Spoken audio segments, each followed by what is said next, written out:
Yep. Okay. Okay, it's just got started. Okay, fine. Thanks, guys. Thanks for joining the call. So basically, the agenda for today's session is right. I'll just talk about the cloud delivery models like SaaS, PaaS, iPaaS, and IaaS. So I'll just give a little bit of a high-level introduction about these delivery models in an Oracle context, and followed by I will talk about the Oracle Integration Cloud because that's our main agenda.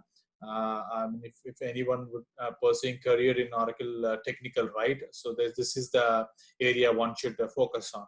So I will be like showing up the my services dashboard from there, how we launch the instance of Oracle Integration Cloud and what can be done on the Integration Cloud and what are all the other product offerings as a part of Oracle Integration Cloud and these kind of things. You can actually stop me anytime if you want, if you have any questions in doubt, in mind, or if you feel you kind of lost. Okay. Let me share my screen. Yeah, sure, Sandeep. Yep.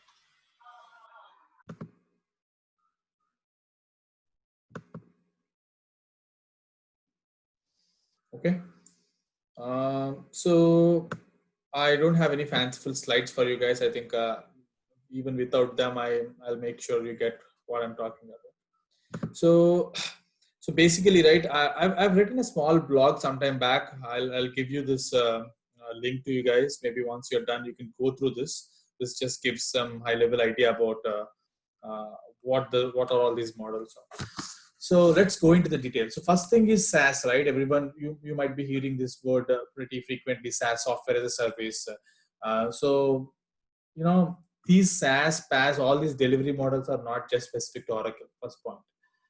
You know, any cloud vendor like Google Cloud or Amazon Cloud or Azure Cloud, everyone have these models. It is just that their products varies. So when we say Oracle SaaS, right? Oracle SaaS, and there are some products which we use or which we work. The most common example is ERP Cloud, EPM Cloud, HCM Cloud, SCM Cloud, all these things. So typically, I mean, since all of us are primarily works on financial cloud, right? I will, you know, that's one classic example. So anything in the financials like AP, AR, GL, cash management, projects, everything just comes into the financials cloud. Similarly, on the SCM cloud, you have order management, inventory, procurement cloud, all these things.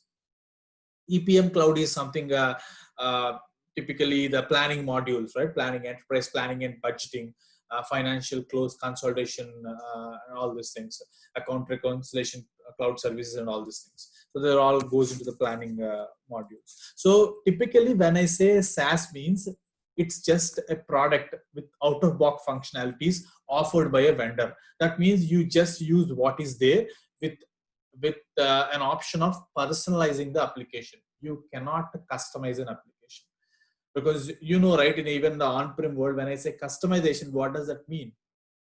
We are changing something at a code level typically, right? So since these are the SaaS products, right, all you get is the pod, which is platform on demand, which is your URL of your application, and you just simply access it through your browser, and that's all.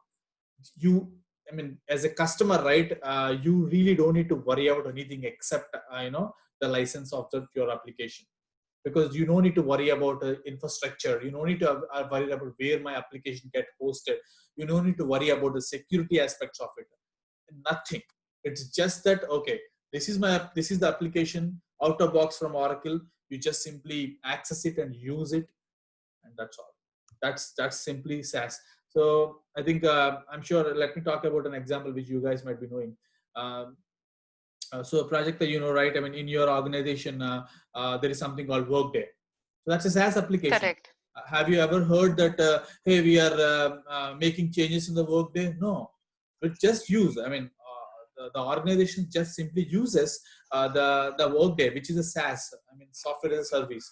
Through which, because Workday is a leader in the HRMS offerings. So that's what we do there. Anything starting from hiring of an employee, to supervisor changes, promotions, to the retirement. I mean, to the retirement or termination of an employee. Everything will be handled there.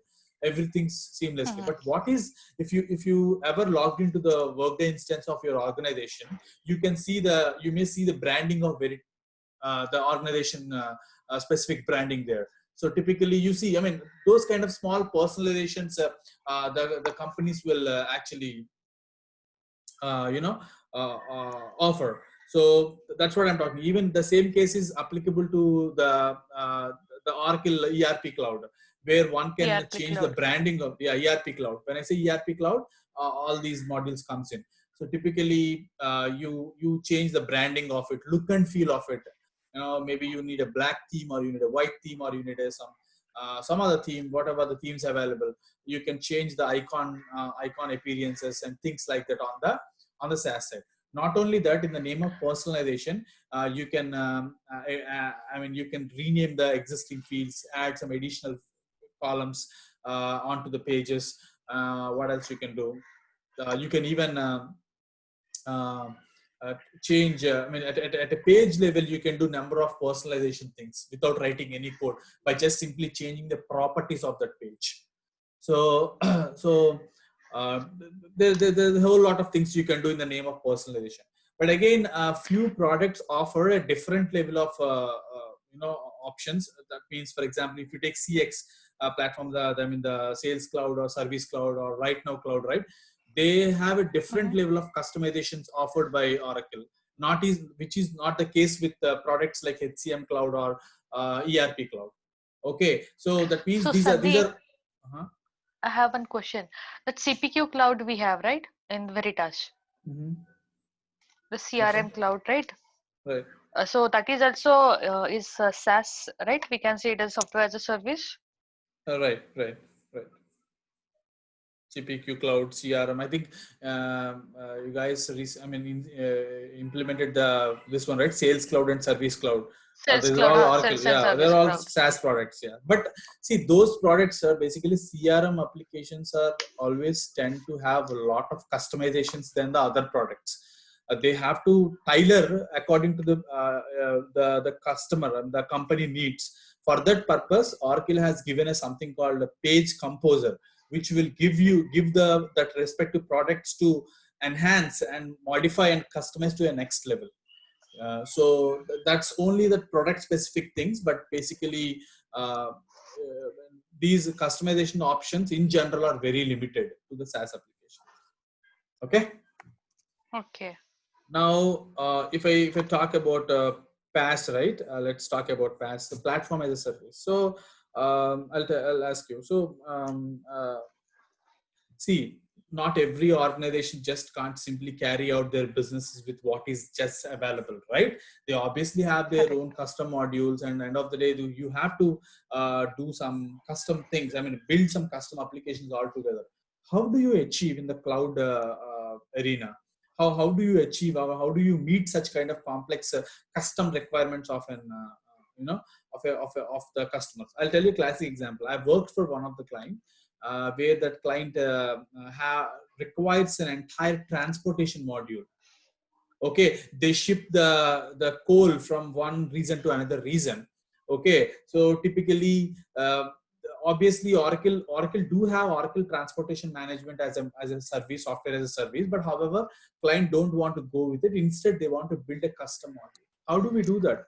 So when I say custom module, what are the most common components? First thing is you need a page, you need a database, right? These are the two common things. You need a page, which means to build the page, we can leverage Oracle technologies like ADF or VBCS, Visual Builder Cloud Service. There's both tools are worlds apart. One is a completely coding tool, and another one is a no coding platform. So at the same time, at the back end side, right? What do you need? You need is database as a service. So obviously there won't be any question when you talk about when the customer is building something in the cloud. Why would the customer go to an on-prem Oracle database? They obviously go for database as a service, DBAS. Okay, DAAS, sorry, database as a service. So typically, when I say platform as a service, you get a platform to develop and deploy. Understand? I don't know whether you worked on any of such custom applications, right? Typically, if you want to build some custom application, first thing is they build the web pages and all those things, and they in the back end they write a lot of complex services. Maybe those services internally call some PL SQL packages, the back end objects. So end of the day, where are you keeping all these things? You have to have a server, right? If it's an Oracle specific centric application, it must be a WebLogic. If it's a normal web world, normal full stack world, it could be the what we call the Apache server or Tomcat, all these kind of application servers, right? So depend on what technology you're dealing with, what vendor you're transacting, all these varies. So in short, PaaS is just nothing but it gives you the platform to develop and deploy and then maintain. So all these things you can simply see. Okay, so if you talk about examples, right, Oracle Java Cloud, this is the JCS Cloud. People say where you can get the entire WebLogic and all other tools to uh, develop and deploy your application. Any questions here? Nothing from my side, Sandeep. Okay, No, now you can proceed. next one is infrastructure as a service. See, this is again this is like kind of the area currently Oracle is not doing very well. That's my opinion purely, because the reason is if you see the outside world, right, you might have heard AWS, right, Amazon Web Services, AWS Cloud, Amazon Cloud, Azure Cloud, Google Cloud. Everywhere you go, you only heard about these three vendors all the time, because the majority of the market share is with Amazon Cloud, and then next goes to Azure Cloud, and then the last goes to Google Cloud. Oracle is nowhere in the battle, and slowly picking up and trying to take the respective market share to come into that competitive edge. Okay, that's why it's trying to position its infrastructure as a service very uniquely in the market. So when I say infrastructure as a service, you get everything.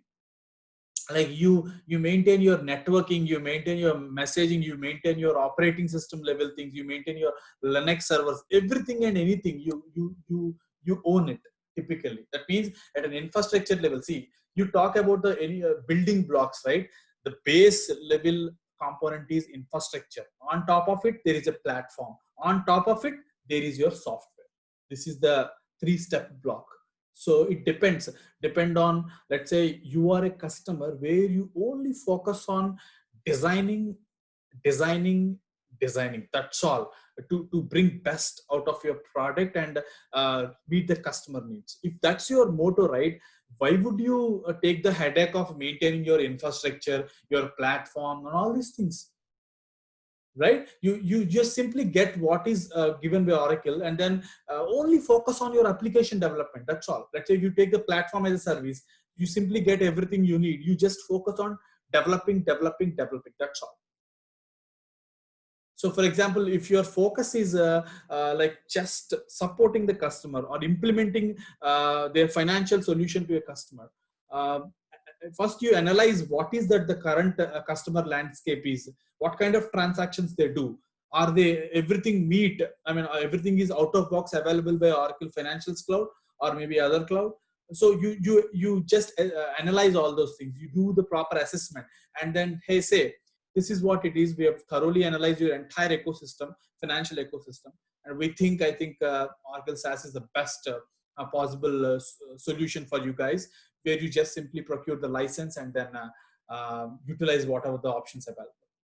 So that's the call consultants like us should take, or the architects should take. So typically the iPaaS is something, integration as a service is something like you take everything like the networking, computing, messaging, storage and everything into your control.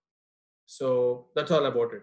And then the next one is iPaaS as an offering, I mean integration platform as a service.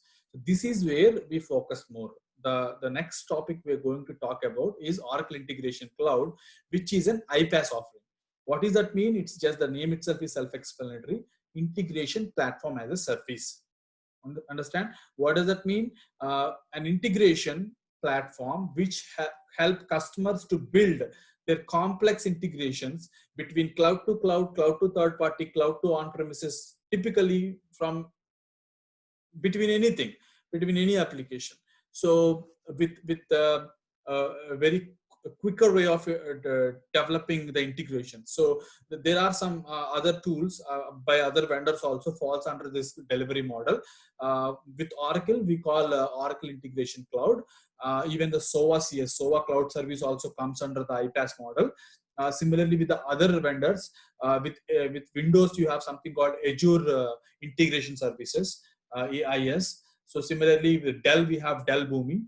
Especially Dell Boomi is also pretty much a very competent product in this area. They are equally, Yes, Sandeep, I just would like to, it's Dell Boomi, because this is one of the cloud, one of the tool in current project at client side. So that is Dell Boomi, BOOMI. Oh yeah, thank you. I just didn't focus. That you could correct later on. No issues. Yeah, you can continue. So Dell Boomi, right? So basically, this one of the tool is Dell Boomi. Similarly, you have MuleSoft. People typically call these are all middleware platforms, but end of the day, industry is evolving and they're changing the definition of a middleware. Pretty much especially the tools like Dell Boomi and OIC. These are all we call it as a low-code platform or a no-code platform, where one can even the line of business developers can very quickly, easily learn those things and execute them. Okay, so now any questions here? No, Sandeep, I'm good. Okay, so let's go into the. I'll show you.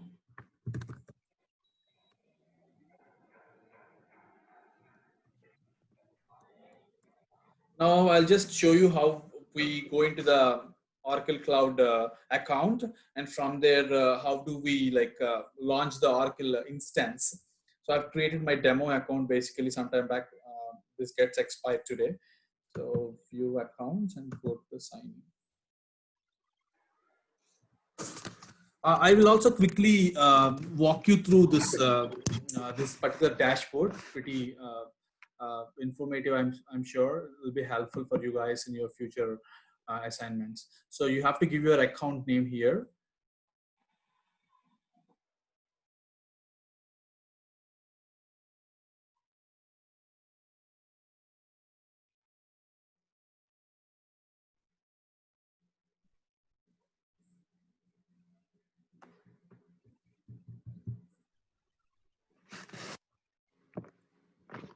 Okay, look at this. This is how it looks like when you land into the application.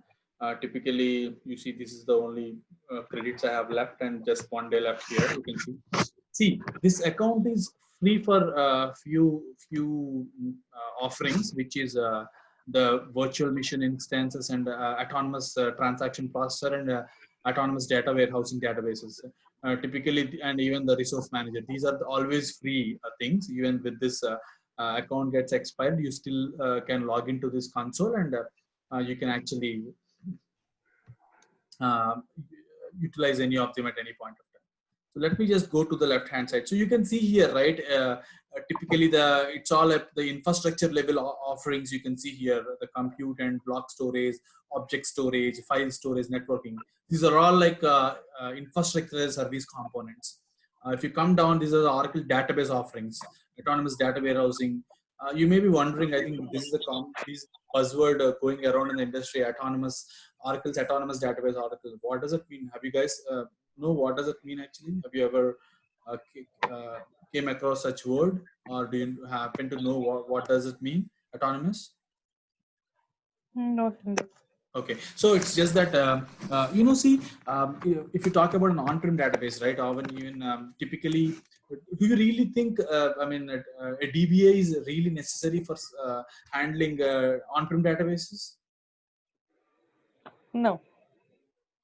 So no, I mean basically definitely DBA is definitely required if if you have an on-prem, there's no doubt, right? You can't just simply go and manage the DB activity, because there will be patchings and upgrades and many things, password change activities and refreshes, everything your DBA is required. So with the autonomous Oracle database, right, what they are trying to do is they want to minimize that, like patching, scaling, security upgrades, everything automated. You don't really need any DBA for that. So the main DBA job is just limited for the security aspects in terms of managing the user roles and things like that, and also the migration of data from on-prem to autonomous database cloud, or maybe from other cloud vendor to that's what they're trying to limit the DBA's part there. As far as the database related administration concerns. So that's what they're doing with all these things. Even you have MySQL, NewSQL here. There are some data safe is one of the security feature. On the data and analytical intelligence, you have big data, data integration and many things. Data integration is something your ETL, and then Golden Gate, all these things, they combined all those things into this product. This is our main interest, a solution and platform. You have analytics, delivery, application integration. This is what it is. So if I click this, right, it will take me to the Oracle Integration Cloud. So it just doesn't work this way when you got a brand new instance, brand new console like this. When you logged into your console for the first time, you have to go and create the instance. Otherwise, it just doesn't work. You have to go and create the instance. Everything you access from here has to have an instance created. Otherwise, the instance is again auto provisioning. You can think in the on-prem world, in order to provision an instance, let's say if I ask, hey, give me a dev instance provision. Do you think that happens in 1 hour or half an hour of time? Impossible. Here, provisioning an instance will happen in just 15-20 minutes. So Sandeep, is it like a workspace, like how we have a workspace, for example, in Apex tool, there we create workspace. So here, similarly, we need to create this kind of instance you are saying. So is that so, or this is different? Workspaces are something once you logged into your application and you do whatever you want, and you create different workspaces and build those Apex forms or your queries and things like that, right? But this is like an instance. Let's say even you take the Apex example. Even for Apex, you have dev, test, UAT, prod, right? That's the instance I'm talking about. Here, first you have to provision the instances and the purpose of the instance. So for example, for this demo, right, I have provisioned my development instance. That's what I'm talking about. So I'll show you that.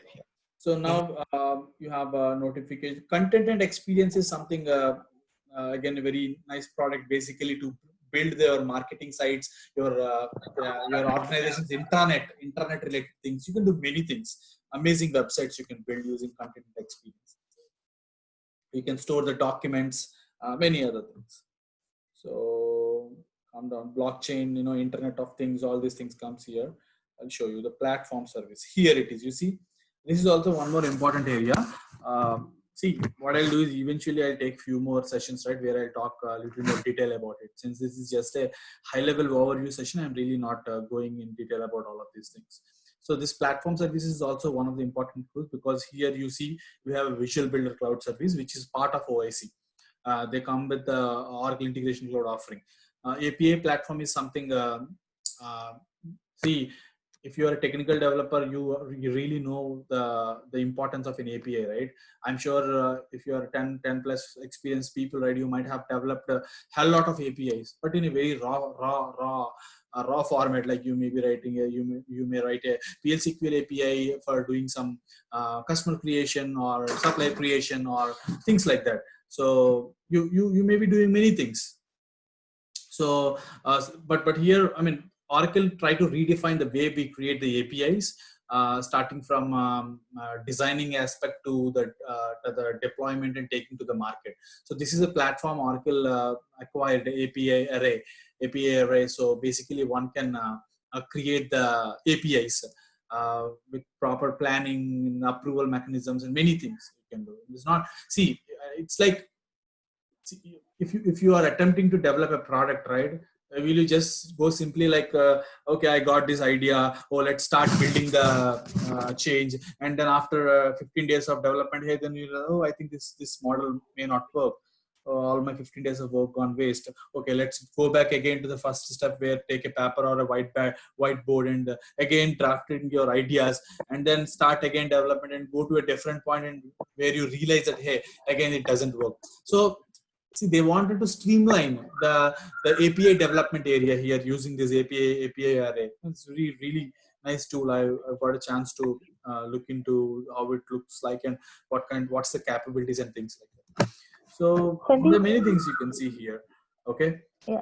So Sandeep, what is the difference between the API platform and the API array? So API array is a tool basically.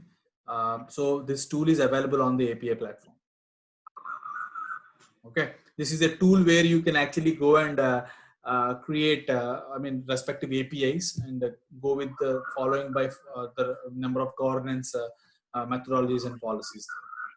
So under API platform, we have these many tools: API array, then the content and experience, and all those things. Only API array you will get there. Okay, under API platform. Yeah.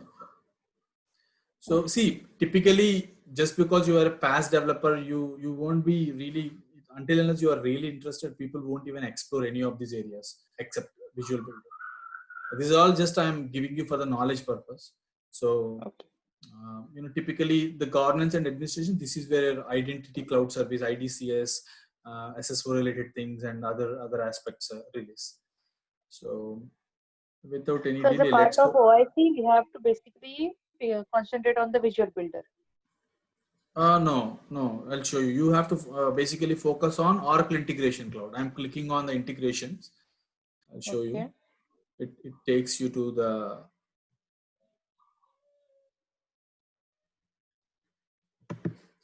before it gets loaded, right? This is the reason my data center is located. Basically, this application is hosted there. You know what? Oracle came up recently with something called Cloud at Customer, which means I can choose my data center from Hyderabad if I want. Okay, so I can choose my data center from, seriously. I mean, this is the beauty. Recently, they have that's what they're really trying to position themselves very uniquely in the market. I can select Mumbai data center.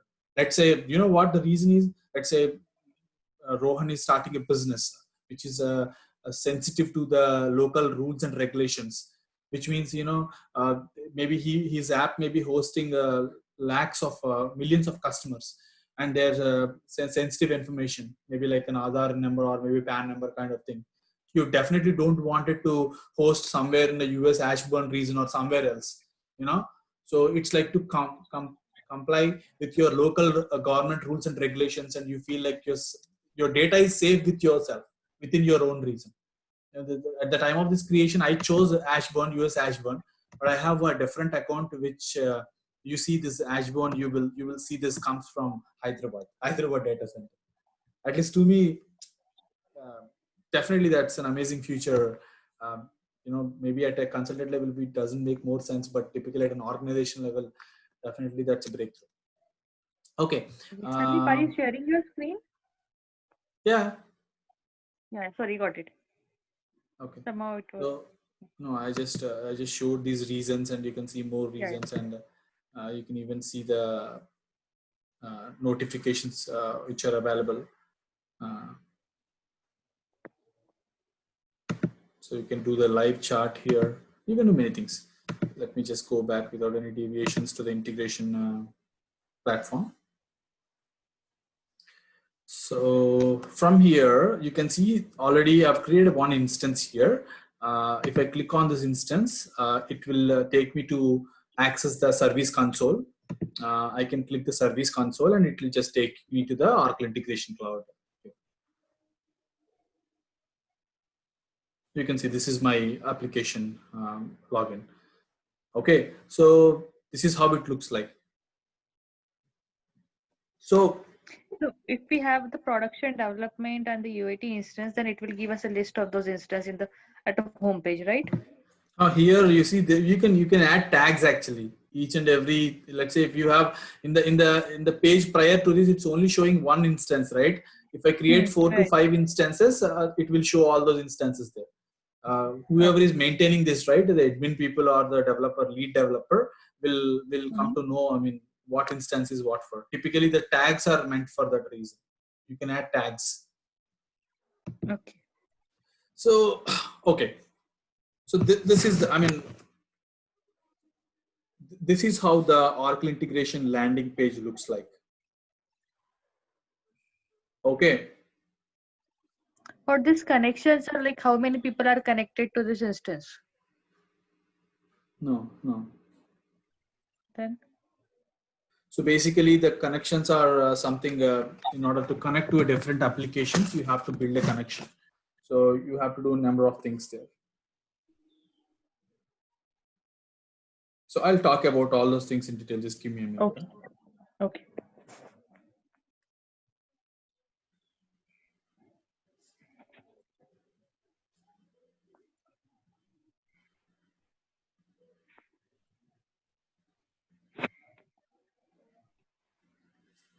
So basically, right, this is how your landing page looks like. So when I say Oracle Integration Cloud, right, we can connect applications and automate end-to-end business processes.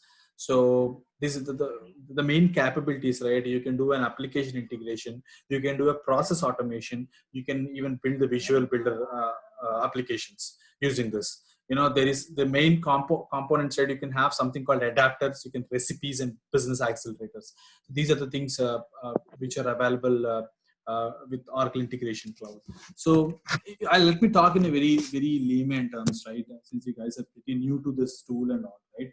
So you know, in a normal world, right, on-prem world, if you wanted to integrate, let's say you're working on something called a Sabrix application. So how do you integrate your Sabrix application with the Oracle Financials tax module, or maybe the account payable module? So how is it happening? You tell me. Through web services. Yeah, but where are you invoking those web services? And the integrators, so connector integrators, like some APIs are not. At the end of the day, you are doing everything in a code, right? You are literally writing your PL SQL packages are calling those, right? All those web services, data exchange, everything is happening with PL SQL. Can I do that? Correct. Can I do that?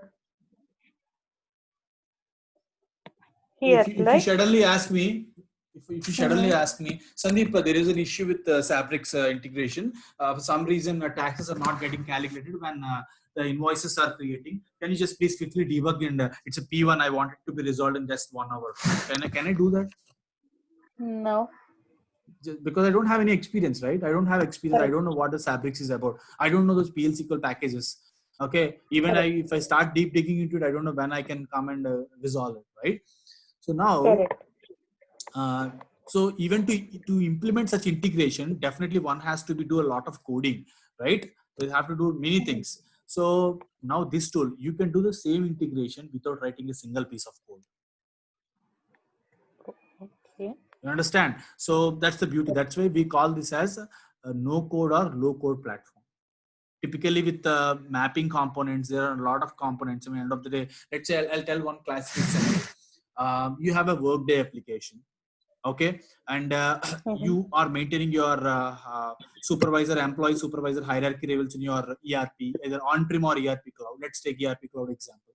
Now, any changes, supervisor changes, or any new employees or anything, typically should sync to your ERP cloud application, which is typically the HRMS module in the ERP cloud, the HCM cloud application. How do you do that? Right? Especially when both applications are in cloud, how do you do that? How we do it? This tool offers you the respective adapters. So there is a Workday adapter, there is an ERP cloud adapter.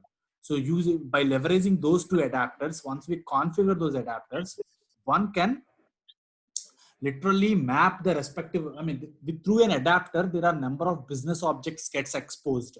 When I say an adapter, think like this. You initiate a connection and then select an adapter. And once you select an adapter, I mean, once you configure an adapter, you utilize that adapter in your integration design. While designing it, that adapter exposes number of business functionalities which are part of that adapter. For example, if you talk about the Workday adapter itself, it will expose number of things, maybe employee creation, supervisor change, employee termination, employee retirement. All these features or options will be exposed as business objects. Now, in this particular use case, what we are focusing is syncing the new employee information, for example. So we will, within that adapter, we will leverage that business object and further transform the data the way you want it, and finally map that information to your ERP cloud adapter, so that the data will be at runtime, real-time interface or near real-time interface to your ERP cloud application. So, I mean, those are little advanced things, but at a high level, I'm just trying to explain what is this tool is capable of, what is that we can achieve using this. Okay, so let me just go with the flow for now. So this is the home page, it all looks like. So this My Tasks is tightly integrated with an application called Process Builder. So basically, when we say in Integration Cloud, it's just not integrations we are dealing with. There are also two other offerings. One can choose with additional licensing. One is Process Builder Cloud Service, and another one is Visual Builder Cloud Service. So why Oracle thought that they wanted to keep these two other product offerings in one single bundle? Because you guys just think in a very general sense, definitely it makes sense for you. It comes out as a complete solution end of the day. We see, I'll tell you. Let's say if I'm hosting an application, if I'm hosting a big webinar, first thing what I need, I have to send a notification with a form kind of information in the email. Like that means first name, last name, when do you want to attend? I mean, these kind of things. So it's a basic form. You need a form, right? So similarly, once you have a form, once your person submits his registration, obviously it has to go through some approval process. Like saying maybe this guy is from a partner organization, non-partner organization, is a platinum partner, is a gold partner, something else. So it has to go backed up by an approval process. And then further within the approval process, you want to invoke some integrations. So see, typically, you have a form capability, you have an approval capability, and you have an integration capability. I think you can't really think anything beyond this when we talk about integrations. In 90.9%, I mean 95% of the cases, when you talk about any integrations, these are the things which may come in between, and some other tool just fails to achieve that functionality because it lacks of that particular feature set. Now this tool offers you all those things. Okay, so typically, I mean, that's why I'm talking here. When I talk about My Tasks, right? Let's say there is a travel application. You guys build a small form which says first name, last name, where are you traveling, when do you travel, and what is the budget, and submit. Okay, this in order to do that, right? You have to have that form, right? So that form capabilities can be very easily, basic form capabilities can be easily created using Process Builder. So when you have that in place, let's say Prajakta is traveling to San Francisco, and I am her manager, and she enters her information and submits that information to me. And now when I logged into as my user, here it says one task open. That means when I click on that, I can actually go and review. Oh, okay, Prajakta submits her travel application. Let me review it. What are all the details she have given? Oh, okay, looks okay to me. Let's approve, just approve, and it just becomes 0. And further it goes with whatever the flow you design. Let's say she's saying like $10,000 for a San Francisco trip. Seems not legitimate to me. Let me ask her more information. Why she added that much code? So is she really attending some conferences there, or she's having some business meetings with some prospective customers? What is that? Why? So I say simply request information. Again, the flow goes to you, Prajakta. So then it says 1 here, and then you see my comments there. So it's like a workflow. Exactly. So it's a lightweight BPM workflow. Typically, they integrated here. So you see those kind of things here. And now coming to the integrations, it just gives a bird eye view where total 45 I have only 1 activated and 0 scheduled. So typically when you create an integration end of the day, in order to communicate with the third party vendor, you have to have a connection in place. That's what a connection means. So typically there's those connections, how many of them used and how many of them inactive on these visual applications. It just gives us. Can you explore more on this integration? Yeah, I will talk about it when I come here. I will talk more about it. Let me just cover this page in detail. So this page gives you all those statistics kind of information, the high level information. Even one can click on these links and directly access the respective applications directly, or you can use a quick start where you can where the application will take you to the very quick reference materials and by Oracle and YouTube videos. You can even see the process health and how the integrations are doing, what kind of how many messages are successful, received and failed, and things like that. I mean, in a nutshell, right, this is a very informative dashboard. The moment you logs in, that's why, right, there is something called insight. Based on this, right, you can create the insights to the business. I'll talk more about that. Okay, now this is what about tasks, and I'll also show about the processes. Let's just show you a process application, a small process application. I have something for here, one.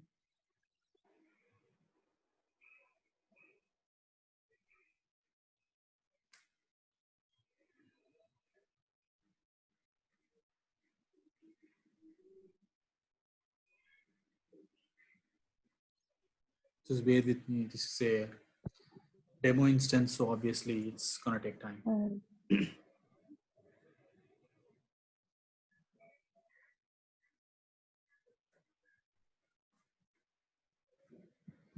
So let me just switch to the application view.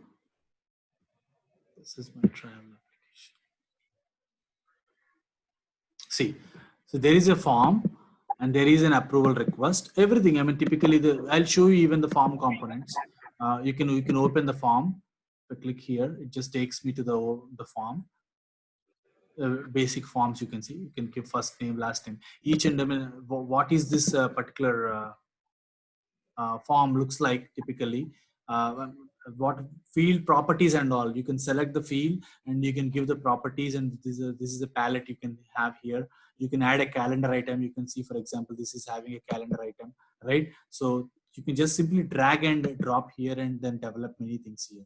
You can give the estimated cost and justification. The property level, you can do many things.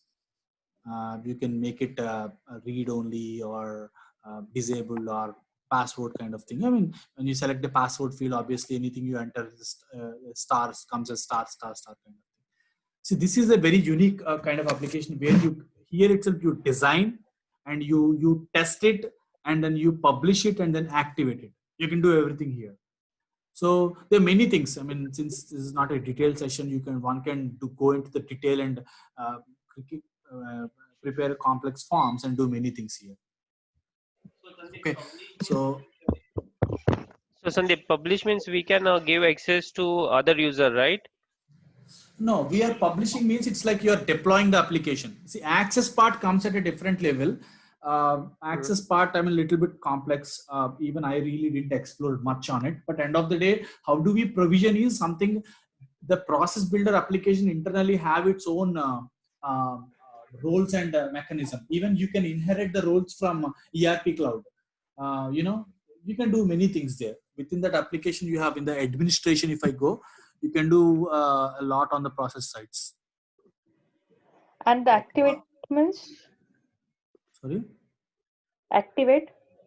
When we say activate, like you activate the integration. Once you activate it, I mean, it's like it is available to use. Okay.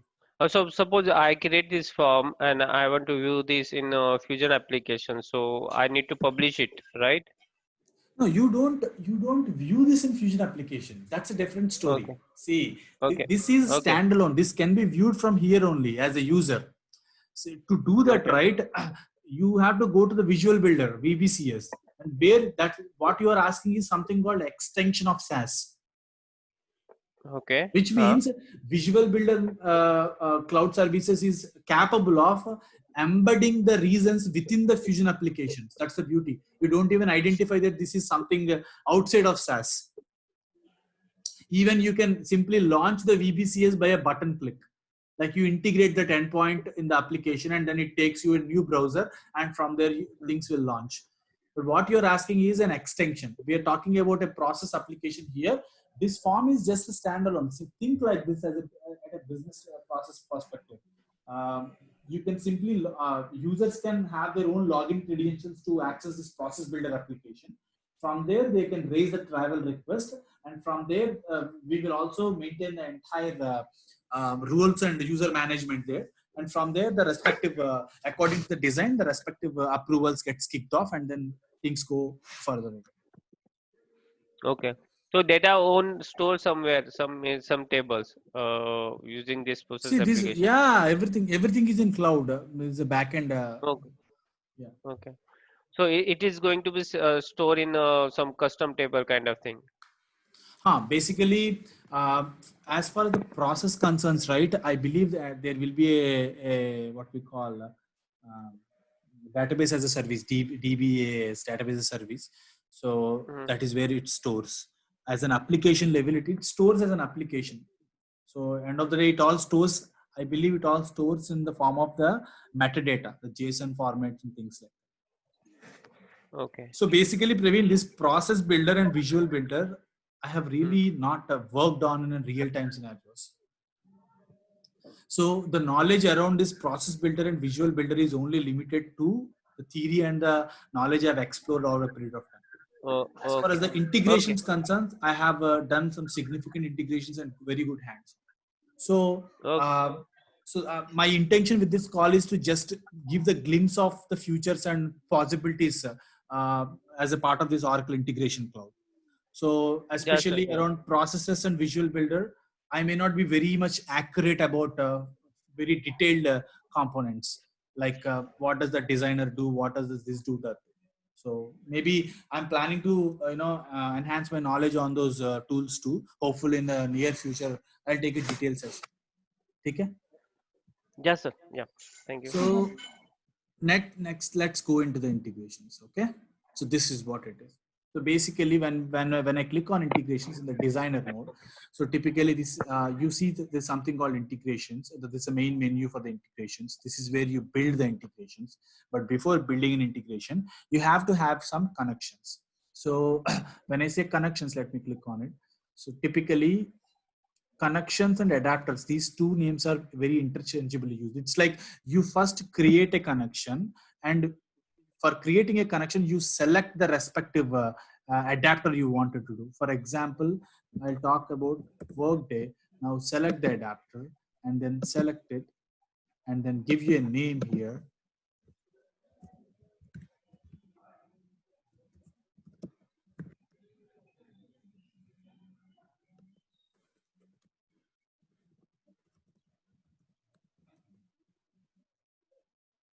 Give the description if you wanted to, just create it.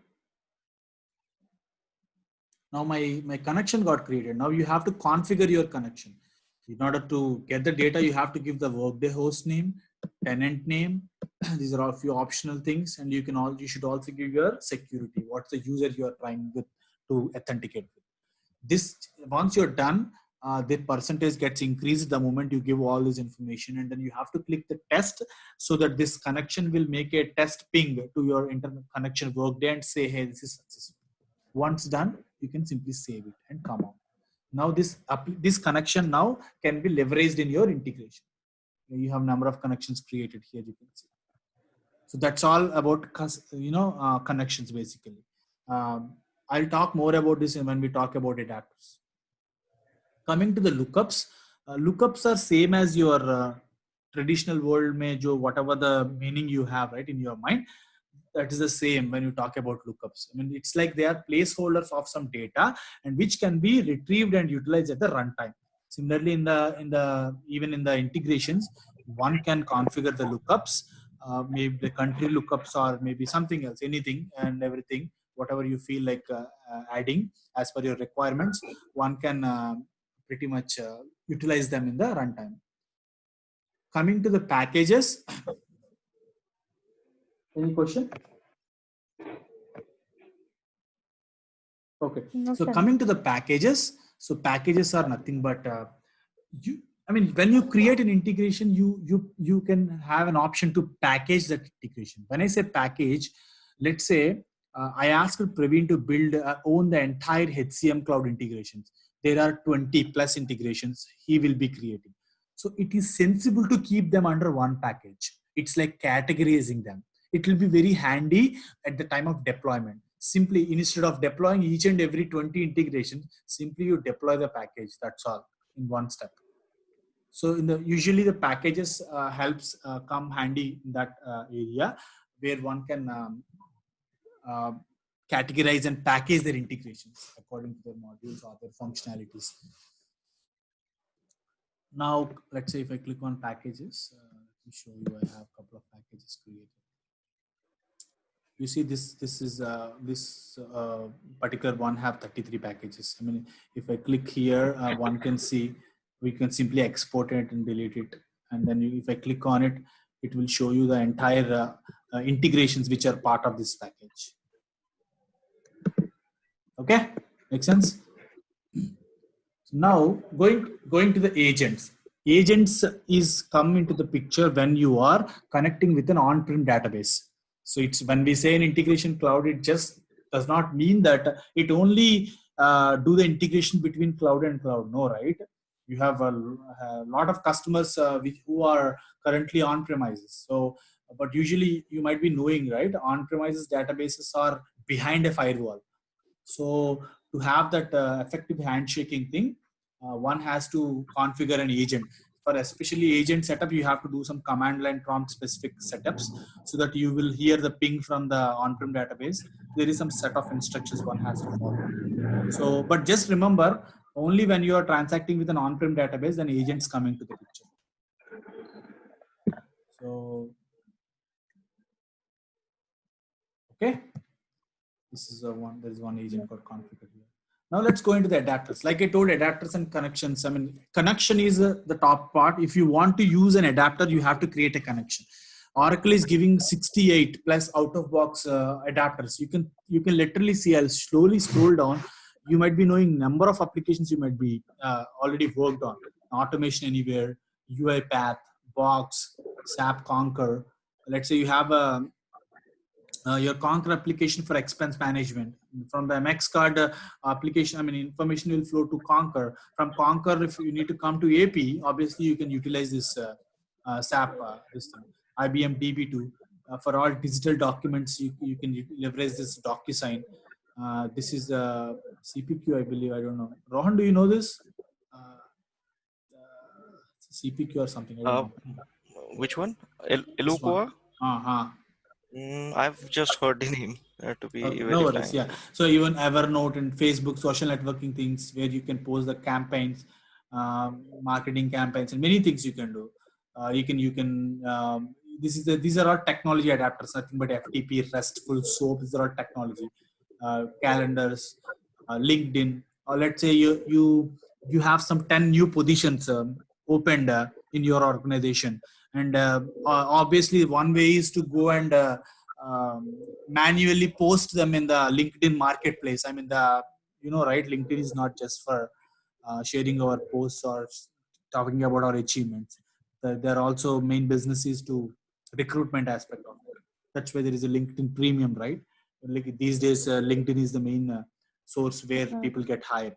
So now let's say I'm a recruiter, and if I wanted to post these 10 jobs with just where the requisitions got opened, the easy way is to have an integration with my other system, where the moment we raise the requisitions there, I mean the recs there for all these new openings, everything gets interfaced and simply posted on your behalf. So many things you can see. I'm just scrolling down. Obviously I don't want to talk about all these things. NetSuite, Oracle ATP database, Oracle database. So this is a cloud database. This is an on-prem database. Oracle e-business suite. Okay, you can do. There is something called SOA Gateway in e-business suite. I'm sure you guys might be knowing. Let's say, the client's order management is in on-premises. And from there, some orders will come to procurement. The procurement and financials are in the cloud. So if you have to have an integration, you definitely have to leverage this. In order to leverage this one, you obviously have to have an agent installed, because this is an on-premises adapter we are talking about. Performance cloud, ERP cloud, and many things. So you can see, just scroll down. REST is a technology adapter. SOAP is a technology adapter. SuccessFactors is again the HCM, SAP's HCM solution. This is for maintaining projects and related information. Twitter, UiPath is your robotic automation process, many things. So you leverage your adapter by initiating a connection. Once you have this, you utilize that adapter's capability within your integration to invoke a respective business process. Make sense? Now Repeat it again, please. Sorry? Can you repeat this part again? Like for adapter, we need to have one connection. Using that connection, we can create an adapter which can be included in the package. No, package doesn't come here. Packages are just nothing but categorizing them and putting it into one bucket and things like that. But see. Then what is the use of adapter? I mean, I showed you right in the beginning. If you want to interface the Workday data, how do you do it without having the adapter? How do you do it? Adapter is nothing but an interface. Right. I mean, it's an adapter which will expose all the possible options from the third-party vendor. Let's say with the Sabrix, what are the things you can do? Maybe at the AR invoice level, the tax get calculated. AP invoice level, tax get calculated. Maybe depend on what kind of reason the requisition is placed. Maybe according to the reason, specific tax calculations come into the picture. So that's all it do. Maybe other bunch of options. You just can't simply change the Sabrix logo or things like that, right? So using these adapters, those companies will expose some set of business objects so that you can utilize them, consume them, and make your requirement complete, achieve, typically. That's all these adapters are exposed to. When I talk about normal words, we can say it as an interface. It acts as an interface between third party and our integration. You cannot say that basically. Integration is altogether a different thing here. Typically, you have adapter just does your part of exposing their functionality to you so that when you build an integration, you consume that. So integration comes later. Okay. So the last one is libraries. So libraries are very handy, especially when you think that OIC does not gives you an ability to achieve your requirement. I remember one of the scenario in the older instance, in the older classic. This is the latest OIC, but prior to this, there is something called classic OIC. So from the ERP cloud, right? I don't remember the process, but we use it to get a response message with a number, the request ID or something. But however, the response we are getting is in the exponential form. Like you get like 10.002356, something like that. So you know what? We don't want like that. We wanted to transform the data. In a normal regular traditional programming, how do you do that? If something a function throws you that kind of a value, you use those round and these kind of functions, right? You change so that you make it as a whole number, right? Here, I don't know, at that point of time, maybe I was not aware, or Oracle OIC doesn't offer such XSLT function. Oracle have something called XSLT functions. Using that, you do all these transformations. We didn't find that. So what we have done is we have created a JavaScript library to do the transformation. Okay, it takes two parameters, whatever those values coming in from my previous process, it transforms. So the transformation part is handled at the JavaScript level. And once it gets transformed, it gives you the plain number like 1, 2, 3, 4, 5, 6.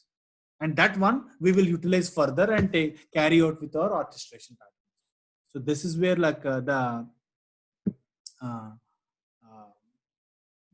the libraries come in the handy, very handy. Okay. So let me go back. So we went into the integrations and we looked at all these things. Now click on integrations. This takes you to the designer view.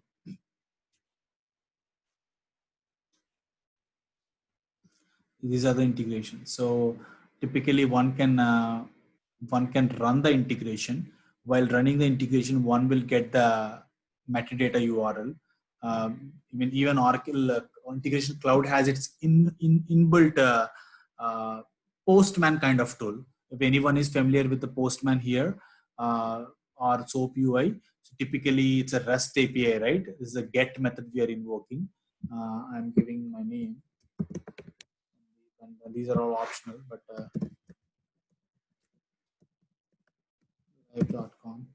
And then if I click on test, it invokes that. You see the values got invoked, and in the response message I see welcome to OIC, check the email. I'm sure I must have received an email. I'm not going to log in and show, but basically this just triggers an email.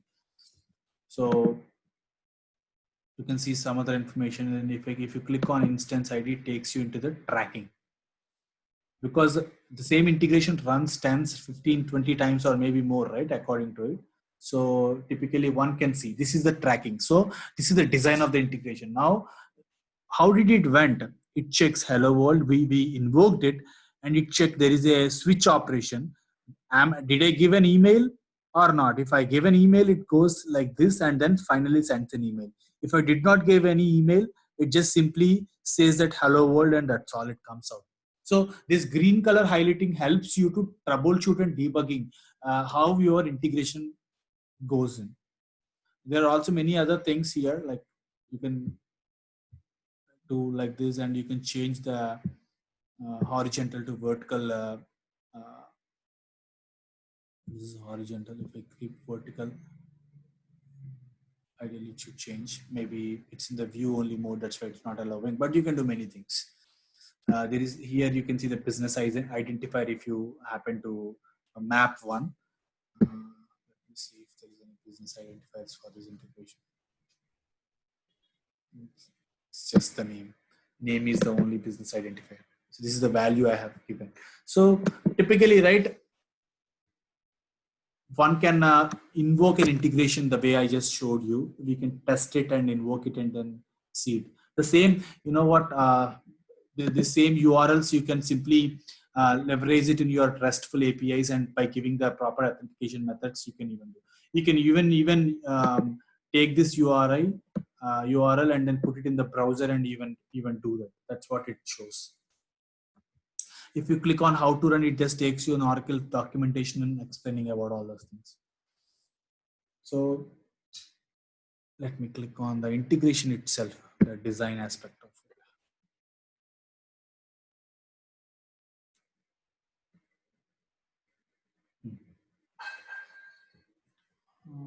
Let me deactivate this.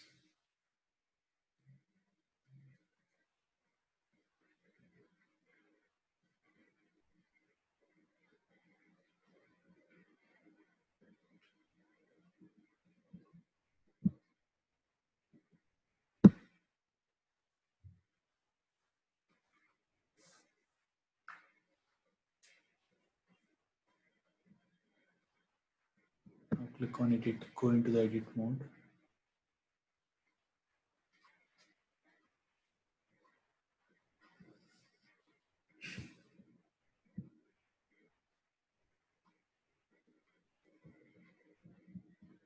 So one can actually, this is an adapter, right? This must be, you can edit that and see the respective configurations, the respective adapter.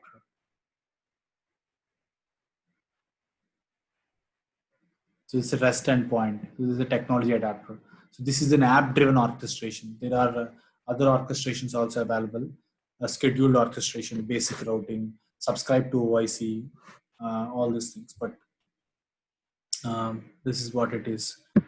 One can configure things like this.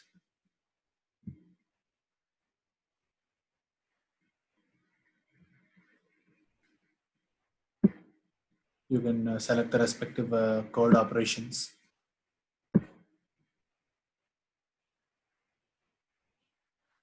You can specify the parameters. Since we specify the parameters, that's why while we are testing it, that's what we get it.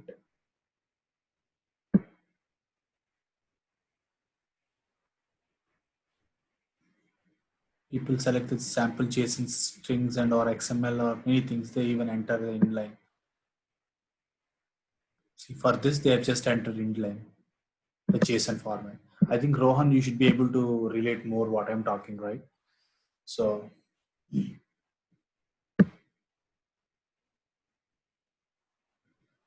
Okay, this is the flow. This is a switch operation they have created, and then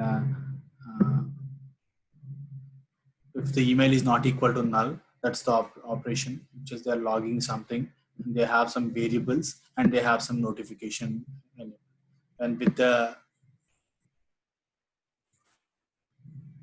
so typically that's all it do. So similarly, it's a very basic level integration, but it can be very complex with a lot of loops and many things. So if you see on right hand side, you can invoke a new connection if you want. Currently, I don't have any connections because none of them was active because it's a demo instance. But these are the actions. People can take the variables and assign, map the data, stage file operations. You can utilize JavaScript. You can call a process within the integration. We can call it different integration within the application. You can do the loopings and you can define a scope. For example, you are doing a file polling, and in that file contains some 10,000 records. For each record you read it, and there is one column in that row. There is something called let's say you wanted to add something like kind of a transforming a data, or you wanted to add something. Typically, you create a scope, and for each row, you do that, and you repeat that entire 10,000 row processing in that scope, and then come out. So you can do many things like that. Okay, so you can. There is also like amazing exceptional handling capabilities and many things one can. You guys there? Yes. So I'll just stop here for today. There are a lot of things to talk probably sometime this week, right? So I mean, I'll be free this week pretty much. So let me know whenever you guys are free. We will talk, and from there I'll just take you into the monitoring of how one can monitor and what are all the actions available. These kind of things I'll just talk a little bit more in detail. Okay. Is it possible to have a daily session so that we should not lose the momentum? It will go in flow. Daily is not possible, Prajakta, because I have some work to do. That's right? fine. So, yeah. Yep, that's fine. Alternate day?